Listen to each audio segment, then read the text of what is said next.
क्या हाल चाल है?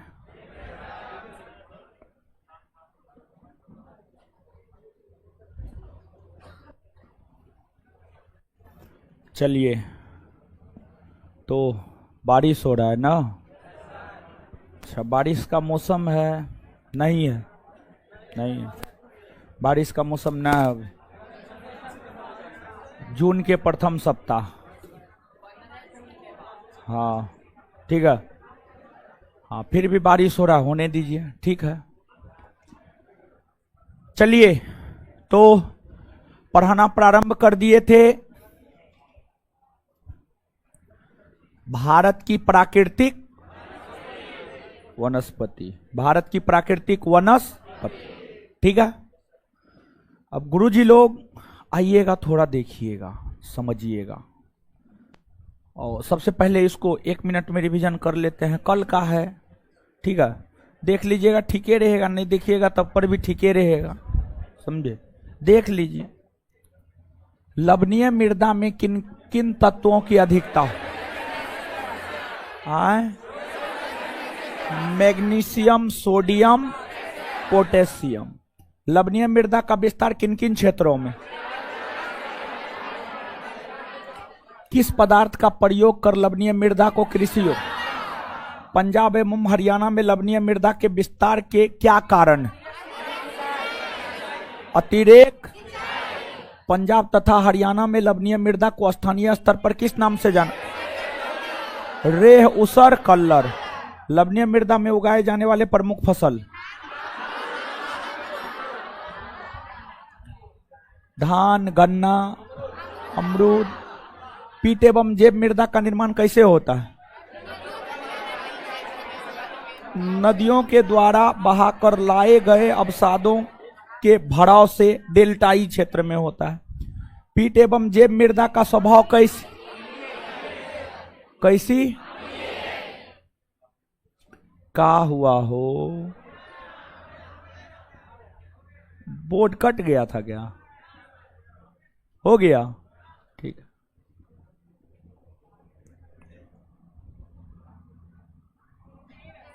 बोलिए, आए किन किन क्षेत्रों में पाई जाती है? सुंदरवन के डेल्टाई क्षेत्र में, केरल, उत्तराखंड। पीट एवं जैव मृदा किन किन क्षेत्रों में पाई जाती है? वही क्वेश्चन है। तेरी मर जाएगा ये मेरे हाथ से। पीट मृदा वाले क्षेत्रों में किस प्रकार के वन? Mangrove one. मृदा अवकर्षण, मृदा के उर्वरता में ह्रास का होना। मृदा के उर्वरता में ह्रास का होना। मृदा अपरदन का प्रमुख कारण कौन कौन है?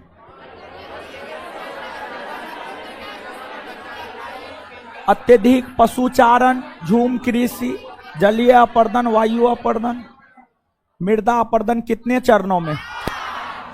क्रमवार तरीका। सबसे पहले बूंद, दूसरा परत, तीसरा रील, चौथा अवनालिका, पांचवा धारा। अवनालिका चरण में किसका निर्माण होता है? गड्ढा। अवनालिका अपरदन से प्रभावित क्षेत्र कौन कौन है? यमुना चंबल दोआब क्षेत्र, ठीक है। इसके बाद जो है पंजाब, छोटा नागपुर का पठार।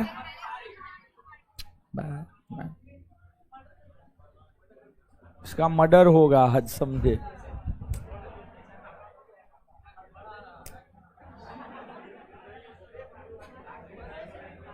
मृदा अपरदन से बचने के उपाय? वृक्षारोपण, पशुचारण पर रोक, झूम कृषि पर रोक। पर्यावरणीय संतुलन बनाने के लिए कितने प्रतिशत भूभाग? 33 ना। स्वतंत्र भारत की प्रथम वन नीति 1900। राष्ट्रीय वन नीति में प्रथम 1900। अरे ये रहेगा तो ये जो है ना, बोर्ड काम नहीं करता है। तरीके ही बारिशों का होना गड़बड़े है। भारत में सबसे ज्यादा वन, सबसे कम वन? हरियाणा ना, किधर चले गए अभी?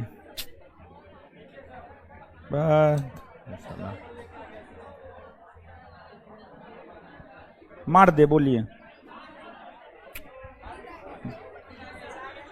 हाँ, ये तो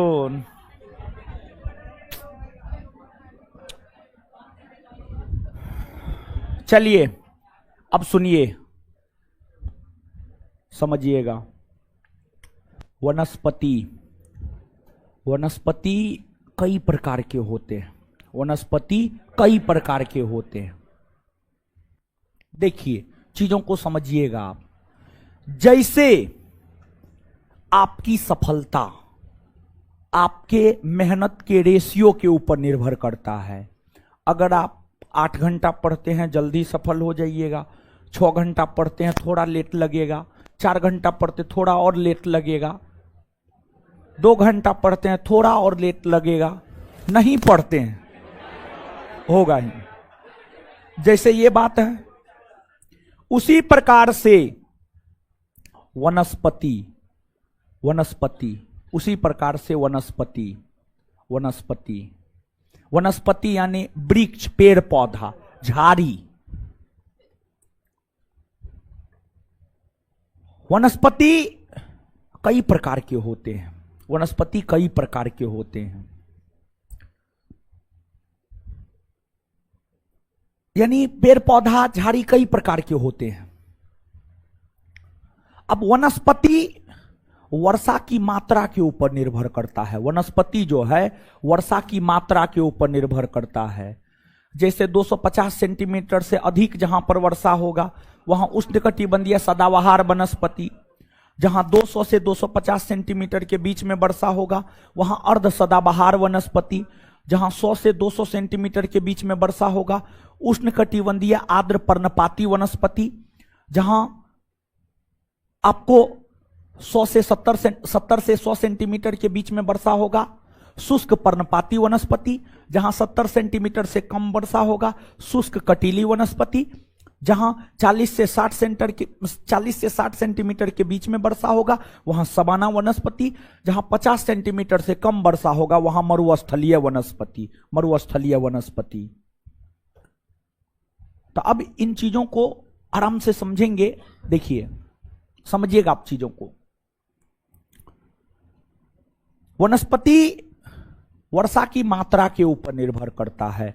हम इस एग्जाम्पल से यह बताना चाह रहे थे, वनस्पति जो है वर्षा की मात्रा के ऊपर निर्भर करता है। किस पर निर्भर करता है? वर्षा की मात्रा पर निर्भर करता है। वनस्पति कई प्रकार के होते हैं। सबसे पहले उष्णकटिबंधीय सदाबहार वनस्पति। तो नीचे से आप लिखिएगा, नीचे से लिखिएगा आप, वर्षा की मात्रा के आधार पर वनस्पति कई प्रकार के होते हैं जो निम्न है। वर्षा की मात्रा के आधार पर, वर्षा की मात्रा के आधार पर, वर्षा की मात्रा के आधार पर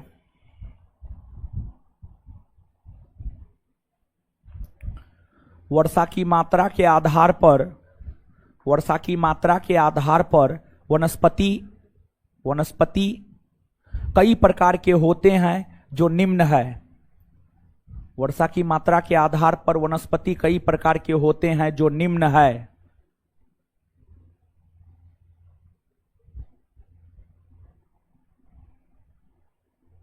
अब एक नंबर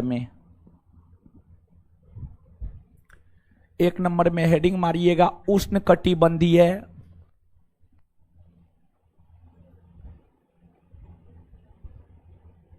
सदाबहार वनस्पति। एक नंबर में हेडिंग मारिएगा उष्णकटिबंधीय सदाबहार वनस्पति।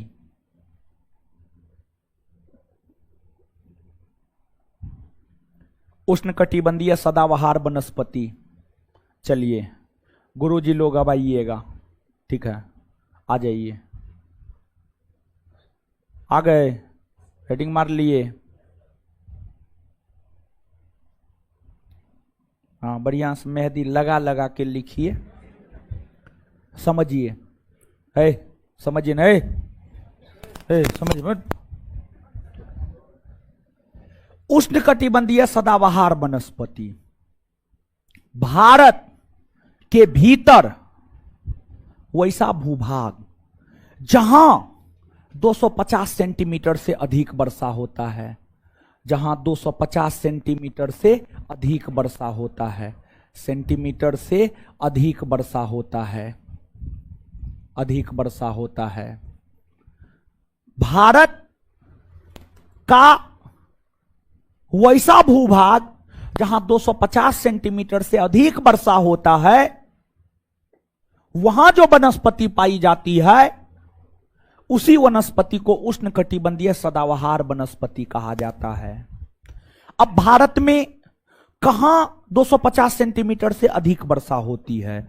अगर आप भारत की बात करेंगे तो भारत में जो पश्चिमी घाट पर्वत श्रेणी है, यहां पर 250 सेंटीमीटर से अधिक वर्षा होता है। जो उत्तरी पूर्वी भारत है, यहां पर 250 सेंटीमीटर से अधिक वर्षा होता है।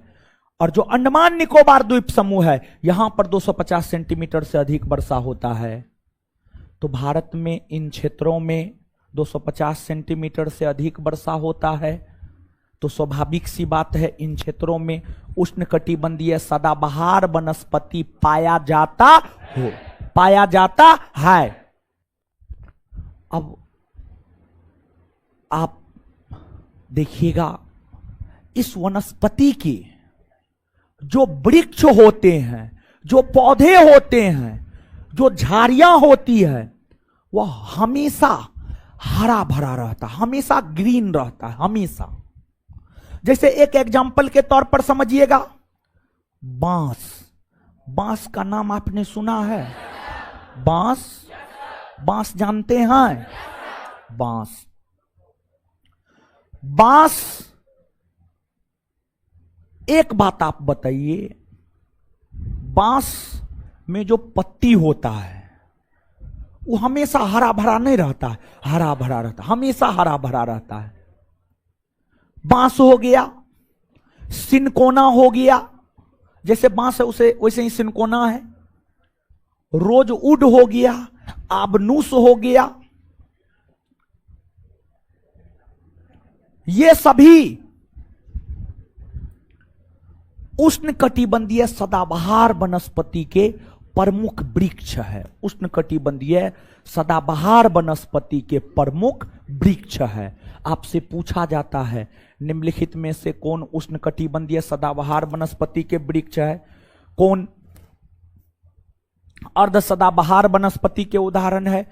कौन उष्णकटिबंधीय आर्द्र पर्णपाती वनस्पति के उदाहरण है? तो उदाहरण जो है आपसे पूछा जाता है।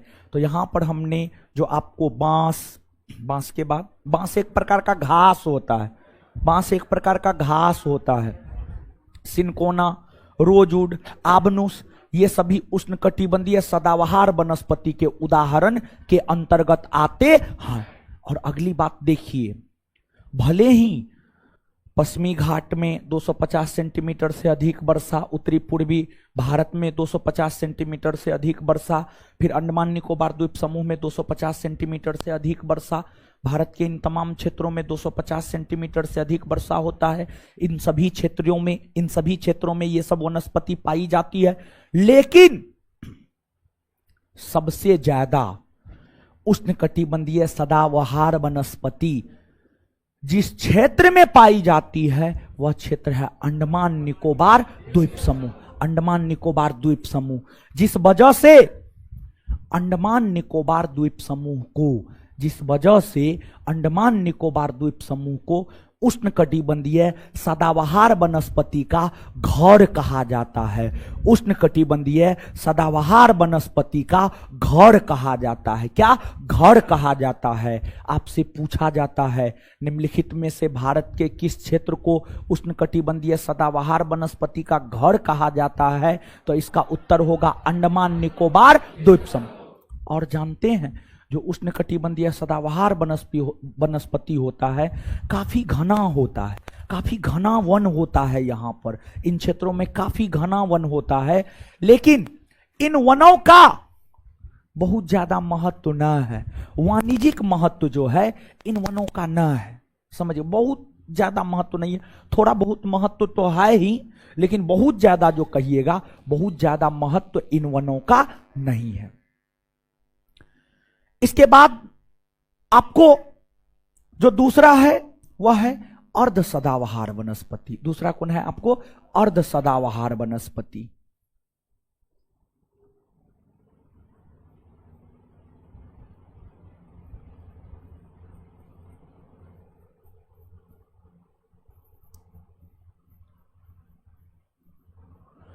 अर्ध सदाबहार वनस्पति समझिएगा, भारत का वैसा क्षेत्र जहां 200 सेंटीमीटर से 250 सेंटीमीटर के बीच में वर्षा होता है, भारत का वैसा क्षेत्र जहां 200 सेंटीमीटर से 250 सेंटीमीटर के बीच में वर्षा होता है, भारत का वैसा क्षेत्र जहां 200 सेंटीमीटर से 250 सेंटीमीटर के बीच में वर्षा होता है, उन क्षेत्रों में जो वनस्पति पाई जाती है उस वनस्पति को ही अर्ध सदाबहार वनस्पति कहा जाता है, अर्ध सदाबहार वनस्पति कहा जाता है। अब अगर आप मानचित्र पर आएंगे तो भारत में अर्ध सदाबहार वनस्पति कहां पाया जाता है? तो जो मेघालय का पठारी इलाका है, जो मेघालय का पठारी इलाका है, मेघालय के पठारी इलाका के बाद अंडमान निकोबार द्वीप समूह हो गया, और फिर सह्याद्री, सह्याद्री जो पश्चिमी घाट है, पश्चिमी घाट को महाराष्ट्र में क्या कहते हैं? सह्याद्री, सह्याद्री पर्वत क्या कहते हैं? सह्याद्री।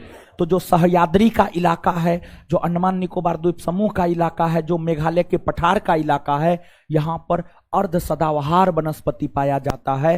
और अर्ध सदाबहार वनस्पति के उदाहरण है साइडर, वृक्ष है, वृक्ष साइडर, होलक, समझ गए, होलक, चंपा, साइडर, होलक, चंपा, ये सब अर्ध सदाबहार वनस्पति के वृक्ष हैं।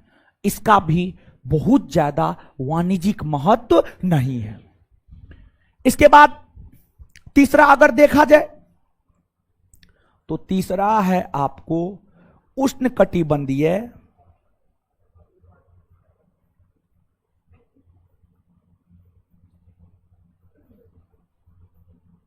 आर्द्र पर्णपाती वनस्पति। आर्द्र पर्णपाती वनस्पति, उष्णकटिबंधीय आर्द्र पर्णपाती वनस्पति। देखिए ध्यान दीजिएगा,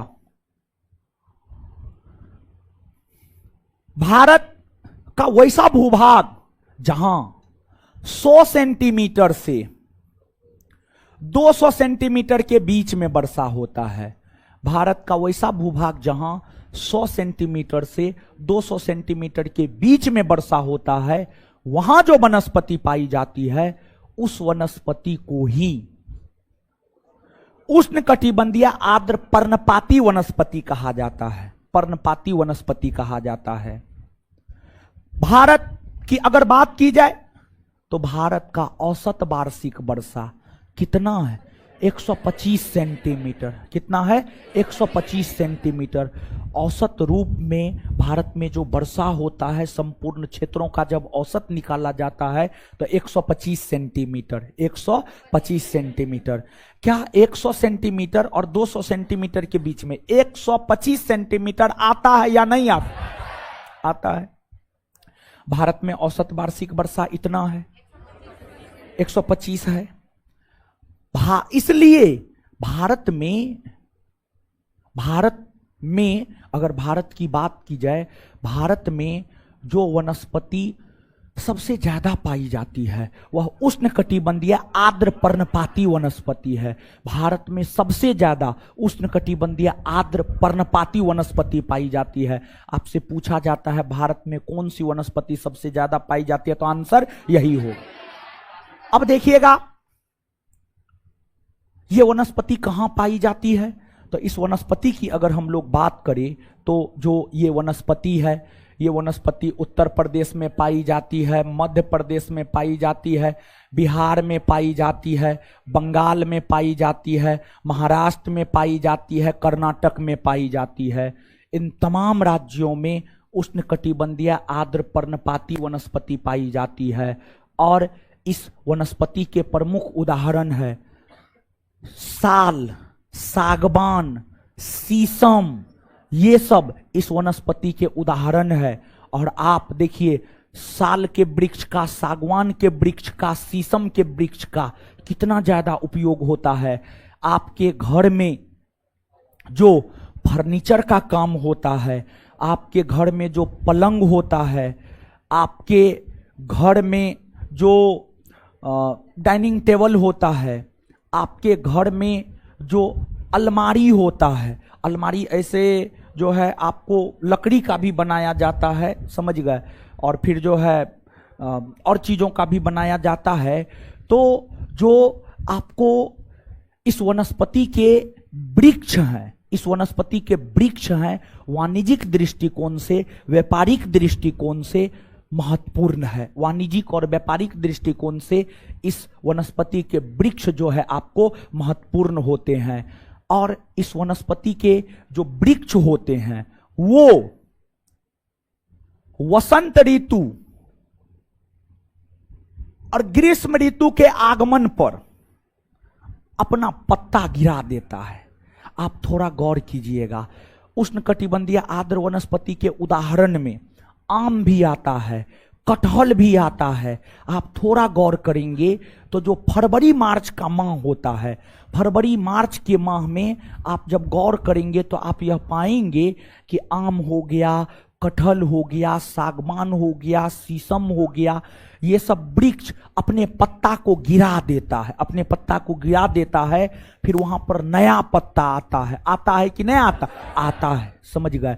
तो इस वनस्पति के जो वृक्ष होते हैं वह वसंत ऋतु और ग्रीष्म ऋतु के आगमन पर अपना पत्ता गिरा देता है, जिस वजह से इस वनस्पति को पर्णपाती वनस्पति भी क्या कहा जाता, पर्णपाती वनस्पति भी कहा जाता है। इसके बाद आगे है आपको आए तो देखिए कौन कलर आ गया, ब्लू, हाँ आ गया। चलिए, लेकिन ब्लू और वाइट कुछ को नहीं बना। जैसे मेजेंटा आप लोग नहीं पढ़े हैं फिजिक्स में, दो कलर मिलता बन है तो तीसरा कलर बन जाता है, तो कुछ नहीं हुआ।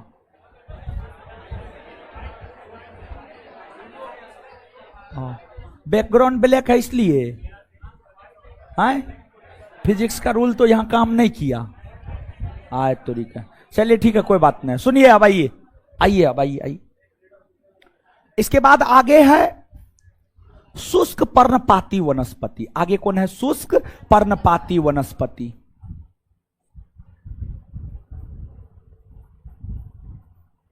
शुष्क पर्णपाती वनस्पति, देखिए भारत का वैसा भूभाग जहां 70 सेंटीमीटर से 100 सेंटीमीटर के आसपास में वर्षा होता है, वहां जो वनस्पति पाया जाता है उसको शुष्क पर्णपाती वनस्पति कहते हैं। जैसे तेंदू हो गया, बेल हो गया, तेंदू, बेल, पलास, ये सब शुष्क पर्णपाती वनस्पति के उदाहरण है। फिर आपको एक होता है शुष्क कटीली वनस्पति, एक होता है शुष्क कटीली वनस्पति। शुष्क कटीली वनस्पति, शुष्क कटीली वनस्पति की बात करें तो भारत का वैसा भूभाग जहां 70 सेंटीमीटर से कम वर्षा होता है, जहां 70 सेंटीमीटर से कम वर्षा होता है, वहां जो वनस्पति पाई जाती है उसको शुष्क कटीली वनस्पति कहते हैं। जैसे नीम हो गया, बबूल हो गया, खजूर हो गया। आप बबूल के पेड़ पर चढ़िए, कांटा आपको नजर आएगा, खजूर के पेड़ पर चढ़िए, कांटा आपको नजर आएगा, समझ गए। तो जो बबूल, खजूर है, ये सब शुष्क कटीली वनस्पति के अंतर्गत आते हैं। फिर आपको एक होता है सबाना वनस्पति। एक क्या होता है? सबाना वनस्पति, समझ गए, सबाना वनस्पति होता है। तो देखिए ध्यान दीजिएगा, भारत का वैसा भूभाग जहां 40 सेंटीमीटर से 60 सेंटीमीटर के बीच में वर्षा होता है, वहां जो वनस्पति पाया जाता है उस वनस्पति को सबाना वनस्पति कहते हैं। और सबाना वनस्पति के प्रमुख उदाहरण है छोटे छोटे घास, छोटे छोटे वृक्ष।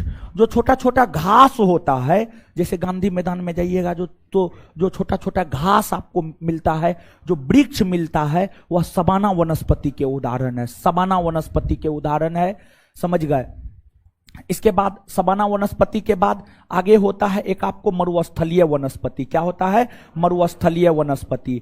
अगर बात मरुस्थलीय वनस्पति की करें तो भारत का वैसा भूभाग जहां 50 सेंटीमीटर से कम वर्षा होता है, भारत का वैसा भूभाग जहां 50 सेंटीमीटर से कम वर्षा होता है, वहां जो वनस्पति पाई जाती है उसी को मरुस्थलीय वनस्पति कहा जाता है। जैसे अकासिया का वृक्ष हो गया, नागफनी का वृक्ष हो गया, ये सब मरुस्थलीय वनस्पति के उदाहरण है। और ये सब वृक्ष जो है मूल तौर पर राजस्थान के मरुस्थलीय इलाका में, राजस्थान के मरुस्थलीय इलाका तथा भारत के वैसे तमाम भूभाग जहां 50 सेंटीमीटर से कम वर्षा होता है वहां पर ये वनस्पति पाई जाती है। क्लियर है?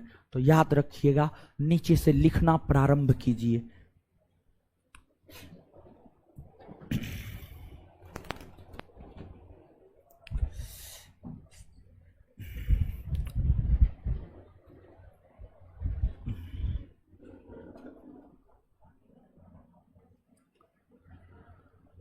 चलिए, एक नंबर में उष्णकटिबंधीय सदाबहार वनस्पति, डैश देकर हेडिंग मारे।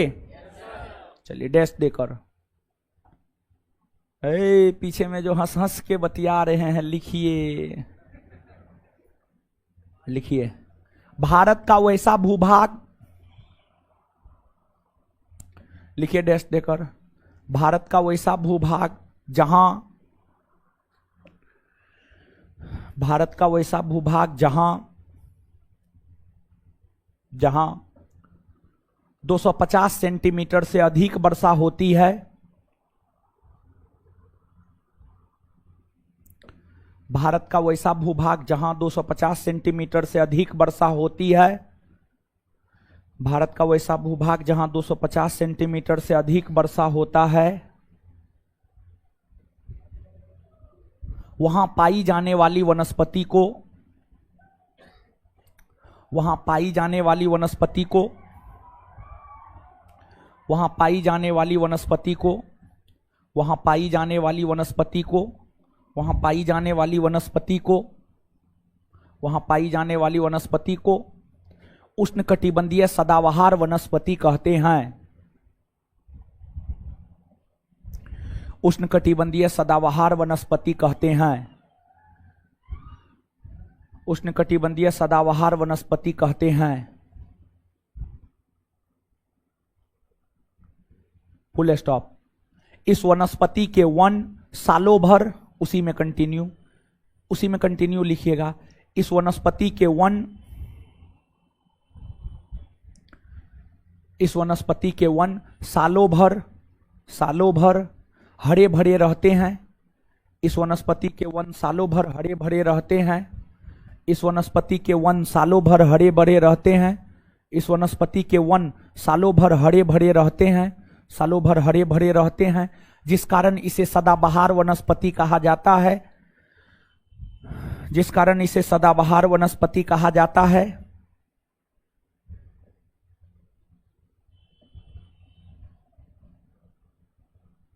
नेक्स्ट पॉइंट, पॉइंट में लिखिएगा, पॉइंट वाइज लिखा रहे हैं, याद रहेगा। यह वनस्पति पश्चिमी घाट, नेक्स्ट पॉइंट, यह वनस्पति पश्चिमी घाट, पश्चिमी घाट कोमा उत्तरी पूर्वी भारत, उत्तरी पूर्वी भारत, यह वनस्पति पश्चिमी घाट कोमा उत्तरी पूर्वी भारत, उत्तरी पूर्वी भारत, उत्तरी पूर्वी भारत कोमा अंडमान निकोबार द्वीप समूह, अंडमान निकोबार द्वीप समूह, अंडमान निकोबार द्वीप समूह में पाई जाती है, में पाई जाती है, में पाई जाती है, में पाई जाती है, में पाई जाती है। Full stop. Next point, Andaman Nicobar द्वीप समूह को, अंडमान निकोबार द्वीप समूह को, नेक्स्ट पॉइंट, अंडमान निकोबार द्वीप समूह को, अंडमान निकोबार द्वीप समूह को उष्णकटिबंधीय, अंडमान निकोबार द्वीप समूह को उष्णकटिबंधीय सदाबहार वनस्पति का, अंडमान निकोबार द्वीप समूह को उष्णकटिबंधीय सदाबहार वनस्पति का, अंडमान निकोबार द्वीप समूह को उष्णकटिबंधीय सदाबहार वनस्पति का घर कहा जाता है। घर, घर, होम, HOME, होम, घर, घर, घर। अंडमान निकोबार द्वीप समूह को उष्णकटिबंधीय सदाबहार वनस्पति का घर कहा जाता है, घर कहा जाता है। नेक्स्ट पॉइंट, सर्वाधिक, नेक्स्ट पॉइंट, सर्वाधिक प्राथमिक उत्पादकता। नेक्स्ट पॉइंट, सर्वाधिक प्राथमिक उत्पादकता। नेक्स्ट पॉइंट, सर्वाधिक प्राथमिक उत्पादकता, सर्वाधिक प्राथमिक उत्पादकता, सर्वाधिक प्राथमिक उत्पादकता उष्णकटिबंधीय सदाबहार वनस्पति का होता है। सर्वाधिक प्राथमिक उत्पादकता, सर्वाधिक प्राथमिक उत्पादकता, सर्वाधिक प्राथमिक उत्पादकता, सर्वाधिक प्राथमिक उत्पादकता, सर्वाधिक प्राथमिक उत्पादकता उष्णकटिबंधीय सदाबहार वनस्पति का होता है। सर्वाधिक प्राथमिक उत्पादकता उष्णकटिबंधीय सदाबहार वनस्पति का होता है। उष्णकटिबंधीय सदाबहार वनस्पति का होता है। उष्णकटिबंधीय सदाबहार वनस्पति का होता है। नेक्स्ट पॉइंट, इस वनस्पति के प्रमुख वृक्ष, इस वनस्पति के प्रमुख वृक्ष, इस वनस्पति के प्रमुख वृक्ष, प्रमुख वृक्ष बांस, बांस, cinchona, cinchona, rosewood, rosewood, rosewood, आबनूस, आबनूस, रोजवुड, आबनूस इत्यादि होता है। इस वनस्पति के प्रमुख वृक्ष बांस, सिनकोना, रोजवुड, आबनूस इत्यादि होता है, इत्यादि होता है, इत्यादि होता है। नेक्स्ट एक पॉइंट और लिखिएगा, बांस एक प्रकार का घास होता है, बांस एक प्रकार का घास होता है। नेक्स्ट पॉइंट लिखिएगा, बांस एक प्रकार का घास होता है, बांस एक प्रकार का घास होता है, घास होता है। चलिए नेक्स्ट पॉइंट लिखिएगा, अर्ध सदाबहार वनस्पति, अर्ध सदाबहार वनस्पति। नेक्स्ट पॉइंट लिखिएगा, अर्ध सदाबहार वनस्पति, अर्ध सदाबहार वनस्पति, अर्ध सदाबहार वनस्पति, अर्ध सदाबहार वनस्पति। भारत के वैसे भूभाग, भारत के वैसे भूभाग, भारत के वैसे भूभाग जहां, भारत के वैसे भूभाग जहां 200 सेंटीमीटर से, भारत के वैसे भूभाग जहां 200 सेंटीमीटर से 250 सेंटीमीटर के बीच में वर्षा होता है। भारत के वैसे भूभाग जहां 200 सेंटीमीटर से 250 सेंटीमीटर के बीच में वर्षा होता है। भारत के वैसे भूभाग जहां 200 सेंटीमीटर से 250 सेंटीमीटर के बीच में वर्षा होता है, वहां पाई जाने वाली वनस्पति को, वहां पाई जाने वाली वनस्पति को, वहां पाई जाने वाली वनस्पति को, वहां पाई जाने वाली वनस्पति को अर्ध सदाबहार वनस्पति कहा जाता है। वहां पाई जाने वाली वनस्पति को अर्ध सदाबहार वनस्पति कहा जाता है, अर्ध सदाबहार वनस्पति कहा जाता है।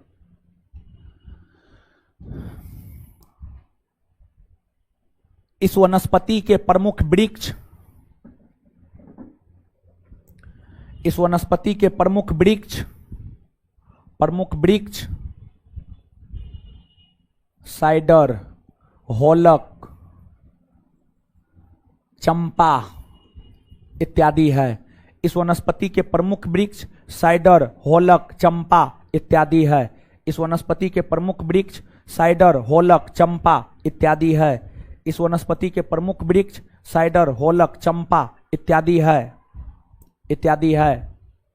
यह वनस्पति, यह वनस्पति यह वनस्पति मेघालय के पठार, यह वनस्पति मेघालय के पठार, मेघालय के पठार कोमा सह्याद्री, सह्याद्री, सह्याद्री, सह्याद्री कोमा अंडमान निकोबार द्वीप समूह, कोमा अंडमान निकोबार द्वीप समूह, सह्याद्री कोमा अंडमान निकोबार द्वीप समूह, अंडमान निकोबार द्वीप समूह, सह्याद्री कोमा अंडमान निकोबार द्वीप समूह। जैसे क्षेत्रों में पाई जाती है, जैसे क्षेत्रों में पाई जाती है। देखिए ध्यान दीजिएगा, एगो बात बता रहे हैं, इसमें अर्ध सदाबहार वनस्पति में कुछ भी याद रखने का जरूरत न है, सिर्फ इसका उदाहरण याद रखना है। साइडर, होलक, चंपा अर्ध सदाबहार वनस्पति के वृक्ष हैं, बस इतना याद रखना है। इसके अलावा इसमें कुछ भी याद रखने की जरूरत नहीं है, ठीक है। अब नीचे से लिखिएगा, उष्णकटिबंधीय आर्द्र पर्णपाती वनस्पति, उष्णकटिबंधीय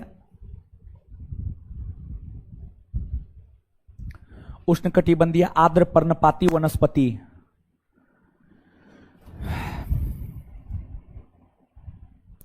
उष्णकटिबंधीय आर्द्र पर्णपाती वनस्पति, उष्णकटिबंधीय आर्द्र पर्णपाती वनस्पति, उष्णकटिबंधीय आर्द्र पर्णपाती वनस्पति, उष्णकटिबंधीय आर्द्र पर्णपाती वनस्पति, डैश देकर। भारत का वैसा भूभाग, भारत का वैसा भूभाग जहां 100 सेंटीमीटर से, भारत का वैसा भूभाग जहां 100 सेंटीमीटर से, भारत का वैसा भूभाग जहां 100 सेंटीमीटर से 200 सेंटीमीटर के बीच में, भारत का वैसा भूभाग जहां 100 सेंटीमीटर से 200 सेंटीमीटर के बीच में, भारत का वैसा भूभाग जहां 100 सेंटीमीटर से 200 सेंटीमीटर के बीच में वर्षा होता है, भारत का वैसा भूभाग जहां 100 सेंटीमीटर से 200 सेंटीमीटर के बीच में वर्षा होता है, वहां पाई जाने वाली वनस्पति, वहां पाई जाने वाली वनस्पति, वहां पाई जाने वाली वनस्पति, वहां पाई जाने वाली वनस्पति, वहां पाई जाने वाली वनस्पति उष्णकटिबंधीय आर्द्र पर्णपाती वनस्पति कहलाती है। वहां पाई जाने वाली वनस्पति उष्णकटिबंधीय आर्द्र पर्णपाती वनस्पति कहलाती है। वहां पाई जाने वाली वनस्पति उष्णकटिबंधीय आर्द्र पर्णपाती वनस्पति कहलाती है। उष्णकटिबंधीय आर्द्र पर्णपाती वनस्पति कहलाती है। Full stop, full stop, full stop. नीचे से भारत में औसत वार्षिक वर्षा 125 सेंटीमीटर होता है। थोड़ा खिसक जाइए ना, थोड़ा थोड़ा अगर जगह है तो खिसक जाइए ना। देखिए जीवन में जो है ना, कभी भी काम ऐसा कीजिए कि दूसरे को कष्ट ना हो, अपना कष्ट सह लेना है, ठीक है। हाँ, इस नीति के तहत काम कीजिए ना। देखिए भले इस पृथ्वी पर का लोग आपको नहीं देखेगा, ऊपर वाला देखेगा, समझिएगा। इसलिए कर्म अच्छा होना चाहिए, ठीक है। ऐसे हम भी बहुत अच्छा कर्म नहीं करते हैं, हम अपने बड़ी भ्रष्ट आदमी हैं, समझ गए। हाँ हाँ, भारत में औसत वार्षिक वर्षा, ठीक है, सिर्फ लेक्चर देते हैं, ठीक है, कि फलना कीजिए चिलना कीजिए, अपना अपने बहुते भ्रष्ट। भारत में औसत वार्षिक वर्षा 125 सेंटीमीटर होता है। भारत में औसत वार्षिक वर्षा 125 सेंटीमीटर होता है। इस आधार पर आय तोड़ी के का हो गया,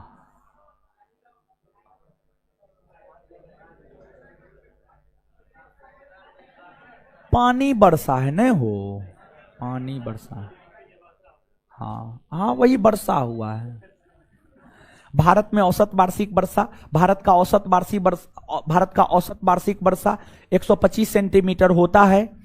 इस आधार पर उसी लाइन में कंटिन्यू, इस आधार पर देखिए, समझिएगा, जहां पर 100 सेंटीमीटर से 200 सेंटीमीटर के बीच में वर्षा होता है वहां पर ही वनस्पति पाया जाता है, और भारत का औसत वार्षिक वर्षा 125 सेंटीमीटर होता है। तो इस आधार पर क्या ही नहीं कह सकते हैं कि भारत में ही वनस्पति पाया जाता है, और भारत में सबसे ज्यादा यही वनस्पति पाया जाता है। समझ गए? इस आधार पर हम यह कह सकते हैं कि इस आधार पर हम यह कह सकते हैं कि इस आधार पर हम यह कह सकते हैं कि इस आधार पर हम यह कह सकते हैं कि भारत में उष्णकटिबंधीय आर्द्र पर्णपाती वनस्पति होता है। भारत में उष्णकटिबंधीय आर्द्र पर्णपाती वनस्पति होता है। भारत में उष्णकटिबंधीय आर्द्र पर्णपाती वनस्पति होता है। भारत में उष्णकटिबंधीय आर्द्र पर्णपाती वनस्पति होता है।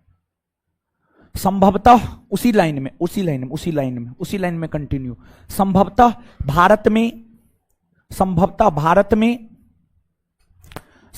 भारत में सबसे ज्यादा यही वनस्पति पाई जाती है। संभवतः भारत में सबसे ज्यादा यही वनस्पति पाई जाती है। संभवतः भारत में सबसे ज्यादा यही वनस्पति पाई जाती है। यही वनस्पति पाई जाती है। नेक्स्ट पॉइंट, इस वनस्पति के वृक्ष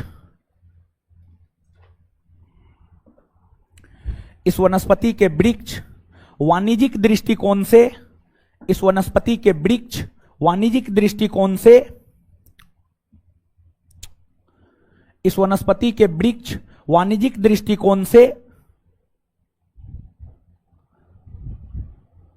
दृष्टिकोण से महत्वपूर्ण होता है।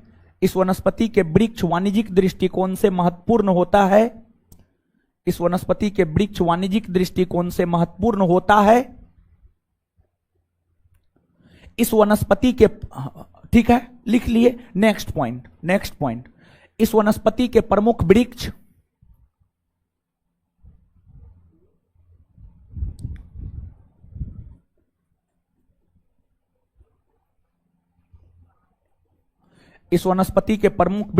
साल, सागवान, शीशम, आम, कटहल इत्यादि है। इस वनस्पति के प्रमुख वृक्ष साल, सागवान, शीशम, आम, कटहल इत्यादि है।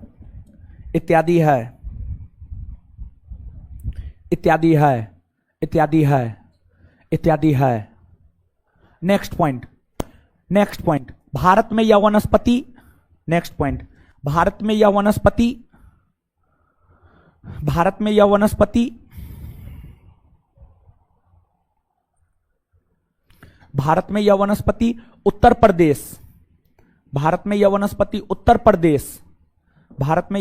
उत्तर प्रदेश, मध्य प्रदेश, बिहार, पश्चिम बंगाल।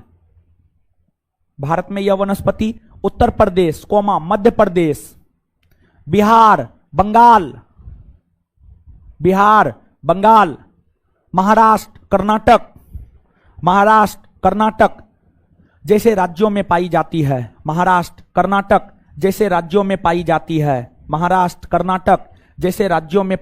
है। नेक्स्ट पॉइंट,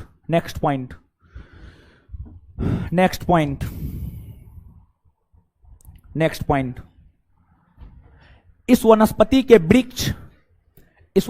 के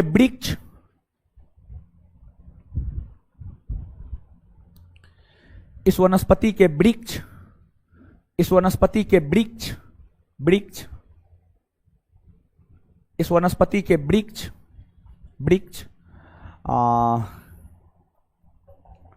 बसंत व ग्रीष्म ऋतु के आगमन होते ही इस वनस्पति के वृक्ष बसंत व ग्रीष्म ऋतु के आगमन होते ही इस वनस्पति के वृक्ष बसंत व ग्रीष्म ऋतु के आगमन होते ही बसंत व ग्रीष्म ऋतु के आगमन होते ही बसंत व ग्रीष्म ऋतु के आगमन होते ही अपना पत्ती गिरा देती है। अपना पत्ती गिरा देती है। अपना पत्ती गिरा देती है। अपना पत्ती गिरा देती है।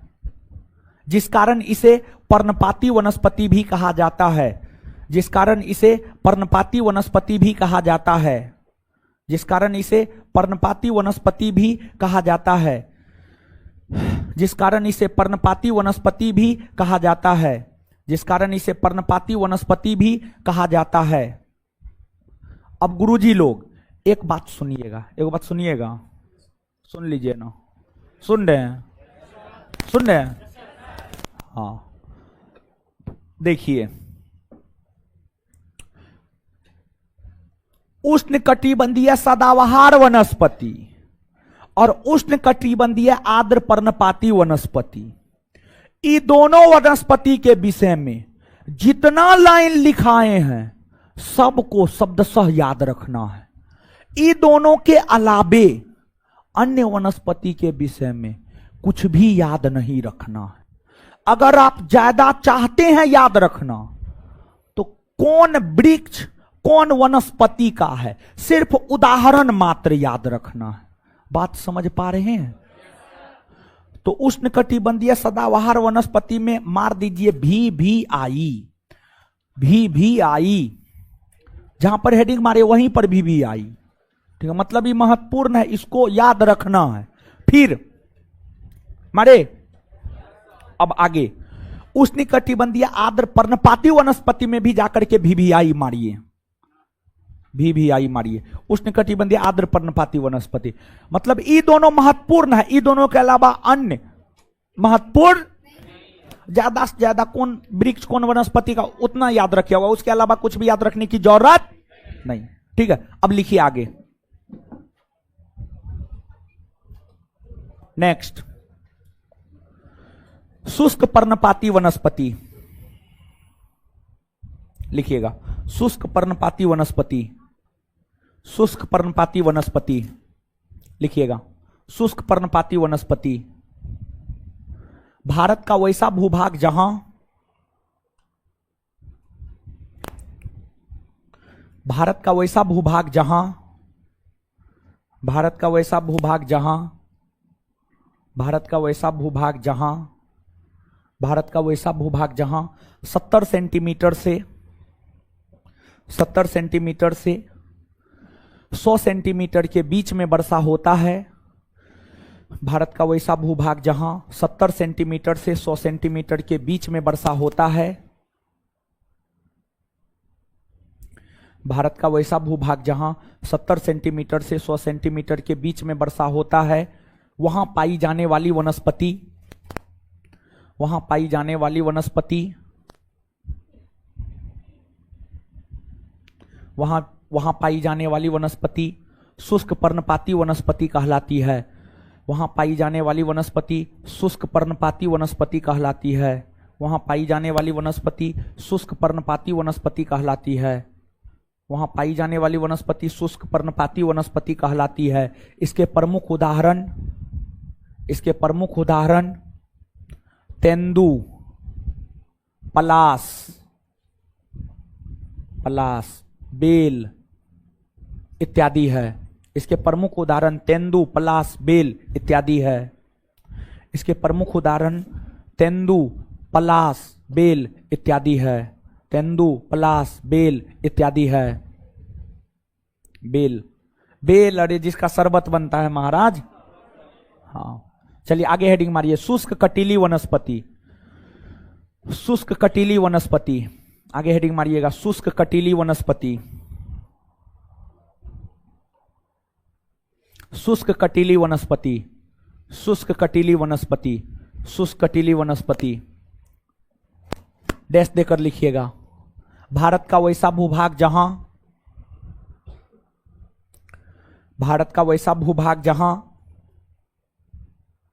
70 सेंटीमीटर से कम वर्षा होता है। भारत का वैसा भूभाग जहां 70 सेंटीमीटर से कम वर्षा होता है। भारत का वैसा भूभाग जहां 70 सेंटीमीटर से कम वर्षा होता है, वहां पाई जाने वाली वनस्पति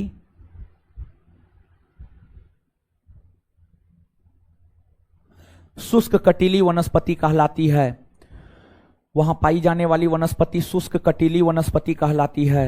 वहां पाई जाने वाली वनस्पति शुष्क कटीली वनस्पति कहलाती है। शुष्क कटीली वनस्पति कहलाती है। इसके प्रमुख उदाहरण नीम, बबूल, खजूर। इसके प्रमुख उदाहरण नीम, बबूल, खजूर, नीम, बबूल, खजूर इत्यादि है। इसके प्रमुख उदाहरण नीम, बबूल, खजूर इत्यादि है। इसके प्रमुख उदाहरण नीम, बबूल, खजूर इत्यादि है। इसके प्रमुख उदाहरण नीम, बबूल, खजूर इत्यादि है। नीम, बबूल, खजूर इत्यादि है। नेक्स्ट सबाना वनस्पति। नेक्स्ट सबाना वनस्पति। सबाना वनस्पति डैश देकर लिखिए। सबाना वनस्पति डैश देकर लिखिए। भारत का वैसा भूभाग, भारत का वैसा भूभाग, भारत का वैसा भूभाग, भारत का वैसा भूभाग जहां, भारत का वैसा भूभाग जहां, भारत का वैसा भूभाग जहां 40 सेंटीमीटर से 60 सेंटीमीटर के बीच में वर्षा होता है। भारत का वैसा भूभाग जहां 40 सेंटीमीटर से 60 सेंटीमीटर के बीच में वर्षा होता है।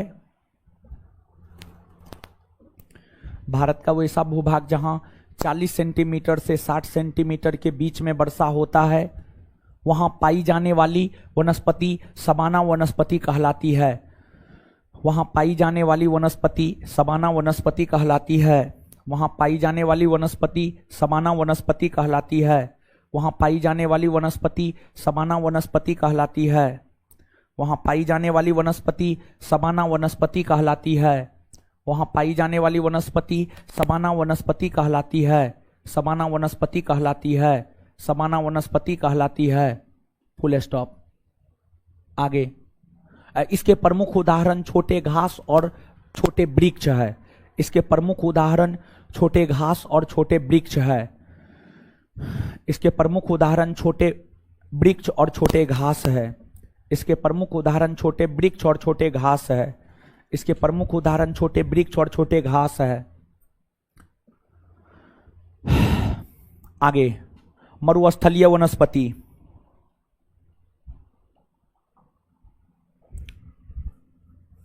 मरुस्थलीय वनस्पति डैश देकर लिखिएगा। भारत का वैसा भूभाग जहां,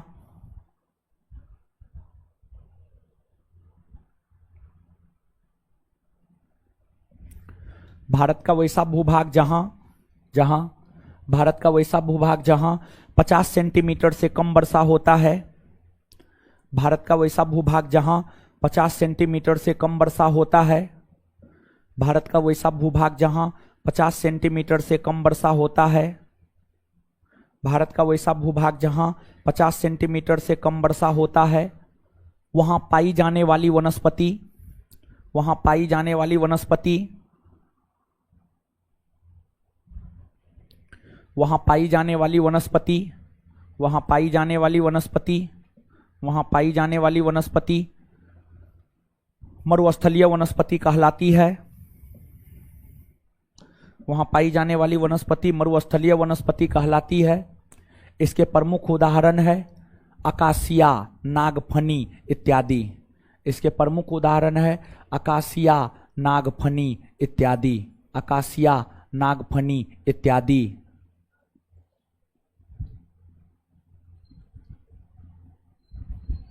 अकासिया, नागफनी इत्यादि। अकासिया, नागफनी इत्यादि। अकासिया, नागफनी इत्यादि। चलिए, जितना बताए थे उतना लिखा दिए हैं। अब गुरुजी लोग इसको क्या करना है, पढ़ना है। पढ़िए तो जल्दी से, पढ़िए जल्दी, पढ़िए जल्दी, जल्दी पढ़िए।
पढ़ लिए, पढ़ रहे हैं, पढ़िए।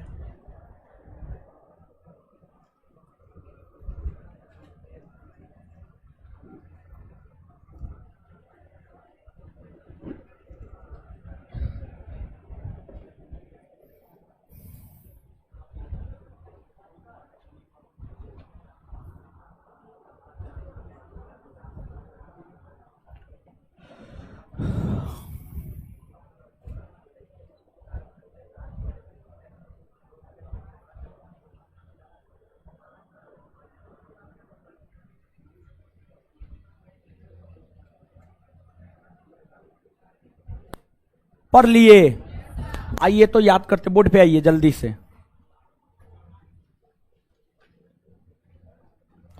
भारत का वैसा भूभाग जहां 250 सेंटीमीटर से अधिक वर्षा हो, कौन सा वन? भारत का वैसा भूभाग जहां 250 सेंटीमीटर से अधिक वर्षा हो, वहां कौन सा? इस वनस्पति के प्रमुख उदाहरण कौन कौन है? चलिए, इसके बाद भारत का वैसा भूभाग जहां 200 सेंटीमीटर से 250 सेंटीमीटर के बीच में कौन वनस्पति? इसके प्रमुख उदाहरण साइडर, होलक, चंपा, ये सब किसका उदाहरण? अर्ध सदाबहार, साइडर, होलक, चंपा किसका उदाहरण? चलिए, भारत का वैसा भूभाग जहां 100 सेंटीमीटर से 200 सेंटीमीटर के बीच में वर्षा,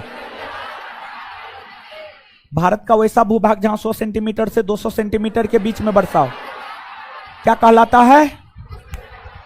इसके प्रमुख उदाहरण, ये सब किसका उदाहरण है? भारत का वैसा भूभाग जो जहां 70 सेंटीमीटर से 100 सेंटीमीटर के बीच में वर्षा, शुष्क पर्णपाती, इसके प्रमुख उदाहरण है तेंदुपलास बेल, किसके उदाहरण है? तेंदुपलास बेल किसके उदाहरण है? अच्छा, भारत का वैसा भूभाग जहां 70 सेंटीमीटर से कम वर्षा हो, कौन? इसके प्रमुख उदाहरण, इसके प्रमुख उदाहरण नीम बबूल। वैसा भूभाग जहां 40 सेंटीमीटर से 60 सेंटीमीटर के बीच में वर्षा, क्या कहलाता है? क्या कहलाता है? इसके प्रमुख उदाहरण छोटे घास, और जहां 50 सेंटीमीटर से कम वर्षा हो, जहां 50 सेंटीमीटर से कम वर्षा, इसके प्रमुख उदाहरण अकासिया और चलिए, अब आइएगा, कौन वनस्पति है जिसके वृक्ष सदा हरे भरे होते हैं? कौन ऐसा वनस्पति है जिसके वृक्ष सदा हरे भरे होते हैं? चलिए, कौन वनस्पति है जो अपना पत्ता ग्रीष्म या बसंत ऋतु के आगमन पर गिरा देती? आए, एक बार फिर से, कौन ऐसा वनस्पति है जिसके वृक्ष हमेशा या जिसके वन हमेशा हरे भरे होते हैं? उष्णकटिबंधीय सदाबहार। कौन ऐसा वनस्पति है जो बसंत और ग्रीष्म ऋतु के आगमन पर अपना पत्ता गिरा देते? वाणिज्यिक दृष्टिकोण से किसका महत्व ज्यादा है? आए, भारत में सबसे ज्यादा कौन वनस्पति? भारत में सबसे ज्यादा कौन वनस्पति? उत्तर प्रदेश, महाराष्ट्र, कर्नाटक, मध्य प्रदेश, बिहार, बंगाल में कौन वनस्पति? आए, अच्छा, उष्णकटिबंधीय सदाबहार वनस्पति कहां पाया जाता है? पश्चिमी घाट, अंडमान निकोबार द्वीप समूह, उत्तरी पूर्वी भारत। उष्णकटिबंधीय सदाबहार वनस्पति कहां पाई जाती है? क्लियर है? उष्णकटिबंधीय सदाबहार वनस्पति का घर किसे कहा जाता है? किसे कहा जाता है? अंडमान निकोबार। उष्णकटिबंधीय सदाबहार वनस्पति का घर किसे कहा जाता है? अंडमान निकोबार। सबसे ज्यादा प्राथमिक उत्पादकता किस वनस्पति को? उष्णकटिबंधीय। सबसे ज्यादा प्राथमिक उत्पादकता किस वनस्पति की होती है? क्लियर है? चलिए ठीक है। अब जो है इससे आगे हम लोग अगले क्लास में देखेंगे। और सुन लीजिए थोड़ा सा, अरे जाइएगा, छुट्टी ये दे देंगे, ठीक है। छुट्टी थोड़ा पहले इसलिए दे रहे हैं, थोड़ा गला बहुत ज्यादा दर्द कर रहा है, जानते हैं। फिर भी आज सुबह से क्लास लिए हैं, और अभी जो है ना क्लास गैप हुआ तो जो है सूप मंगा के पिए तब बोला जा रहा है, समझ गए, नहीं तो फिर बोल भी नहीं पाते। इसके बाद भी थोड़ा सा टेस्ट डिस्कशन भी है, समझ गए, इसके बाद भी थोड़ा सा है, 10-15 मिनट का एक क्लास है, समझे। तो इसलिए भी जो है इससे आगे अगले क्लास में मिलेंगे। और टेस्ट और है, आपको पता है कब? मंगलवार को ना, हाँ तो याद रखिएगा, ठीक है। धन्यवाद सभी लोगों का। हमको निकलने दीजिए, तब निकलिएगा, हमको दूसरे सेंटर पे भी जाना है। अगले क्लास में पूछिएगा।